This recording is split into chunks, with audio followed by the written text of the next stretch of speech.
Hormuz കടലിടുക്കിലെ America Iran പോര് കനക്കുന്നു. കപ്പലുകൾക്ക് നേരെ വെടിയുതിർക്കാൻ അമേരിക്കൻ നാവികസേനയ്ക്ക് പ്രസിഡന്റ് ഡൊണാൾഡ് ട്രംപിന്റെ നിർദ്ദേശം. ഇസ്രായേൽ സൈന്യത്തിന് നേരെ ഹിസ്ബുള്ളയുടെ ശക്തമായ ആക്രമണം. 735 ഇസ്രായേൽ സൈനികർക്ക് പരിക്കേറ്റതായി സ്ഥിരീകരണം. അമേരിക്കയിലുള്ള വിശ്വാസം നഷ്ടപ്പെടുന്നു. സുരക്ഷാ പങ്കാളിത്തത്തിനായി സൗദി അറേബ്യ ചൈനയിലേക്കും തുർക്കിയിലേക്കും തിരിയുന്നതായി റിപ്പോർട്ട്. ചരിത്രത്തിലെ ഏറ്റവും വലിയ ഊർജ പ്രതിസന്ധിയിലൂടെയാണ് ലോകം കടന്നുപോകുന്നതെന്ന് അന്താരാഷ്ട്ര ഊർജ ഏജൻസി മുന്നറിയിപ്പ് നൽകി. അമേരിക്കയും ഇറാനും തമ്മിലുള്ള സംഘർഷം ചരിത്രത്തിലെ ഏറ്റവും വലിയ പ്രതിസന്ധിയിലേക്ക് നീങ്ങുകയാണ്. ഹോർമുസ് കടലിടുക്ക് വഴി കടന്നുപോകുന്ന കപ്പലുകളിൽ നിന്ന് ഇറാൻ ഈടാക്കിയ ആദ്യത്തെ ട്രാൻസിറ്റ് ഫീസ് വരുമാനം സെൻട്രൽ ബാങ്കിൽ നിക്ഷേപിച്ചതായി Iran parliament deputy speaker Hamid Reza Haji Babaei അറിയിച്ചു. എന്നാൽ ഇതിനെതിരെ അമേരിക്കൻ പ്രസിഡന്റ് ഡൊണാൾഡ് ട്രംപ് കടുത്ത നടപടികളുമായി രംഗത്തെത്തി. ഹോർമുസ് കടലിടുക്കിൽ മൈനുകൾ സ്ഥാപിക്കുന്ന ഏതൊരു ബോട്ടിനു നേരെയും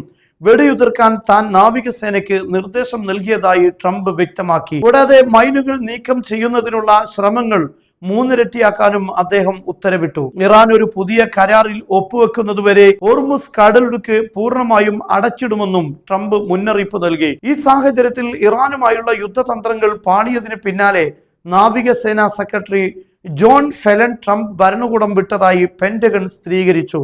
അതേസമയം അമേരിക്കൻ ഭീഷണികൾക്ക് ഇറാന്റെ ഭാഗത്തുനിന്നും കടുത്ത പ്രതികരണമാണ് ഉണ്ടാകുന്നത്. ഫറൂൻ ദ്വീപിലെ കടൽ ഗുഹകളിൽ ഇറാന്റെ അത്യാധുനിക ബോട്ടുകളും ഡ്രോണുകളും അമേരിക്കൻ കപ്പലുകളെ തകർക്കാൻ കാത്തിരിക്കുകയാണെന്ന് ഇറാൻ ചീഫ് ജസ്റ്റിസ് വ്യക്തമാക്കി. ഹോർമുസ് കടലിടുക്കിന് സമീപിക്കാൻ അമേരിക്കൻ സൈന്യത്തിന് ധൈര്യമില്ലെന്നും അദ്ദേഹം പരിഹസിച്ചു. അമേരിക്ക യുഎഇയുടെ വ്യോമമേഖല ഉപയോഗിച്ച് തങ്ങളെ ആക്രമിക്കാൻ പദ്ധതിയിടുന്നതായി കാണിച്ച് ഇറാൻ ഐക്യരാഷ്ട്രസഭയ്ക്കും സുരക്ഷാ സമിതിക്കും കത്തയച്ചിട്ടുണ്ട്. ഇതിനിടെ സുരക്ഷാ മുൻകരുതലുകൾ എന്ന നിലയിൽ ഇറാൻ തങ്ങളുടെ സർക്കാർ വിമാനങ്ങൾ തുർക്കിയിലേക്ക് മാറ്റുന്നതായും റിപ്പോർട്ടുകൾ. ഈ സംഘർഷങ്ങളുടെ പശ്ചാത്തലത്തിൽ ലോകം ചരിത്രത്തിലെ ഏറ്റവും വലിയ ഊർജ സുരക്ഷാ ഭീഷണിയാണ് നേരിടുന്നതെന്ന് അന്താരാഷ്ട്ര ഊർജ ഏജൻസി മുന്നറിയിപ്പ് നൽകി. യുദ്ധം ആരംഭിച്ചാൽ എണ്ണ വാതക വ്യവസായങ്ങൾ, അടിസ്ഥാന സൗകര്യങ്ങൾ, ജലശുദ്ധീകരണശാലകൾ തുടങ്ങിയവയാകും ആദ്യം ആക്രമിക്കപ്പെടുകയെന്ന് വിദഗ്ധർ വിലയിരുത്തുന്നു. ഇസ്രായേൽ ഹിസ്ബുള്ള പോരാട്ടം വീണ്ടും രൂക്ഷമാകുന്നു. തെക്കൻ ലബനാനിൽ വെടിനിർത്തൽ ലംഘിച്ച ഇസ്രായേലിന്റെ ചാര ഡ്രോൺ വെടിവെച്ചിട്ടതായി ഹിസ്ബുള്ള അറിയിച്ചു. തൈബയിൽ ഇസ്രായേൽ സൈനികർക്ക് നേരെ ഡ്രോൺ ആക്രമണം നടത്തിയതായും അവർ അവകാശപ്പെട്ടു. തെക്കൻ ലബനാനിൽ പോരാട്ടം പുനരാരംഭിച്ചതിനു ശേഷം 735 ഇസ്രായേൽ സൈനികർക്ക് പരിക്കേറ്റതായി ഇസ്രായേൽ സൈന്യം സ്ഥിരീകരിച്ചു. കഴിഞ്ഞ 48 മണിക്കൂറിനുള്ളിൽ മാത്രം 45 സൈനികർക്കാണ് പരിക്കേറ്റത്. അതിനിടെ ഇസ്രായേൽ ചാര സംഘടനയായ മൊസാദുമായി ചേർന്ന് പ്രവർത്തിക്കുകയും മുജാഹിദീൻ കൽബ് എന്ന ഭീകര സംഘടനയിൽ അംഗമാവുകയും ചെയ്ത ഒരാളെ ഇറാൻ വധശിക്ഷയ്ക്ക് വിധേയമാക്കി. യമനിൽ സമാധാന ശ്രമങ്ങൾ വീണ്ടും വഴിമുട്ടി. സമാധാന ചർച്ചകൾ പരാജയപ്പെടുകയും ഹൂത്തികൾ സമാധാന ശ്രമങ്ങളെ എതിർക്കുന്നത് തുടരുകയും ചെയ്താൽ സൈനിക നടപടി സ്വീകരിക്കുമെന്ന് യമൻ സർക്കാർ മുന്നറിയിപ്പ് നൽകി.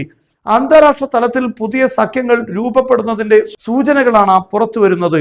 അമേരിക്കയിലുള്ള വിശ്വാസം നഷ്ടപ്പെടുന്ന പശ്ചാത്തലത്തിൽ സുരക്ഷാ പങ്കാളിത്തത്തിനായി സൗദി അറേബ്യ, ചൈന, പാകിസ്ഥാൻ, തുർക്കി എന്നീ രാജ്യങ്ങളിലേക്ക് തിരിയുന്നതായി അന്താരാഷ്ട്ര മാധ്യമങ്ങൾ റിപ്പോർട്ട് ചെയ്തു. ഇസ്രായേലിന്റെ താല്പര്യങ്ങൾക്ക് മാത്രം മുൻഗണന നൽകുന്ന അമേരിക്കയുടെ നയങ്ങളാണ് സൗദിയെ ഇതിന് പ്രേരിപ്പിക്കുന്നത്.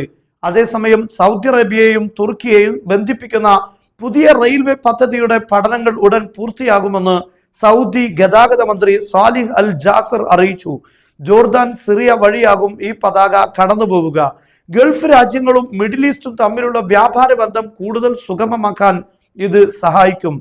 നാറ്റോ സഖ്യത്തെക്കുറിച്ചുള്ള ലോക നേതാക്കളുടെ പ്രതികരണങ്ങളും വാർത്തകളിൽ ഇടം പിടിച്ചു. നാറ്റോ സഖ്യത്തിന് മസ്തിഷ്ക മരണം സംഭവിച്ചുവെന്ന് ഫ്രഞ്ച് പ്രസിഡന്റ് ഇമ്മാനുവൽ മാക്രോൺ പറഞ്ഞപ്പോൾ നാറ്റോ ഒരു കടലാസ് പുലി മാത്രമാണെന്ന് ഡൊണാൾഡ് ട്രംപ് പ്രതികരിച്ചു. ചൈനീസ് വിദേശകാര്യ മന്ത്രാലയം അമേരിക്കക്ക് കർശന മുന്നറിയിപ്പ് നൽകി. വൺ ചൈന നയം അമേരിക്ക അംഗീകരിക്കണമെന്നും ചൈനയുടെ ആഭ്യന്തര കാര്യങ്ങളിൽ ഇടപെടരുതെന്നും അവർ ആവശ്യപ്പെട്ടു.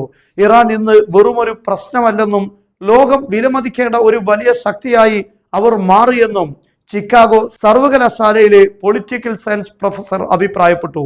പുതിയ അധികാര കേന്ദ്രങ്ങൾ ഉയർന്നു വരുന്നതിന്റെ സൂചനയാണിതെന്നും അദ്ദേഹം കൂട്ടിച്ചേർത്തു. അതേസമയം രാജ്യത്തെ അതിർത്തികളിൽ ഇറക്കുമതി കയറ്റുമതി പ്രവർത്തനങ്ങൾ മികച്ച രീതിയിൽ തുടരുകയാണെന്ന് ഇറാൻ സൈനിക വക്താവ് അലി അക്ബർ പൗർ ജംഷിദിയൻ അറിയിച്ചു.